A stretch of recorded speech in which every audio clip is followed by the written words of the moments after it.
अपन लोगों ने खूब सेलिब्रिटीज की डिप्रेशन वाली कहानियां सुनी हुई हैं, यहाँ तक कि दीपिका पादुकोण को तो हाल ही में डिप्रेशन का ब्रांड एम्बेसडर तक नियुक्त किया गया है। बट मैं जिनके डिप्रेशन का बताऊंगा तुम कहोगे भाई इस हद तक भी चीजें जा सकती हैं क्या। बात हो रही है 19th सेंचुरी के एक साइंटिस्ट लुडविग बोल्ट्जमैन की।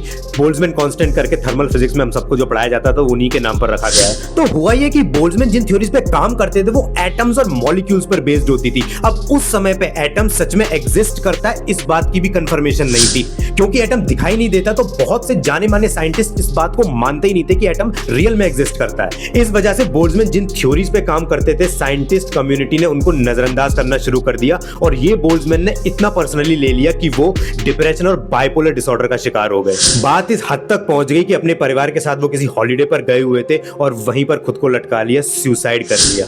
इससे भी डिप्रेसिंग बात तो ये थी कि जब प्रूव हुआ कि एटम सच में एग्जिस्ट करते हैं और उनकी थ्योरी सही थी, तब मालूम हुआ कि ये कितना जीनियस आदमी था और जिन थ्योरीज पे एक काम कर रहा था वहां से नई फिजिक्स की ब्रांच निकली, स्टैटिस्टिकल मैकेनिक्स। पर ये शोहरत बोल्ट्जमैन नहीं देख पाए।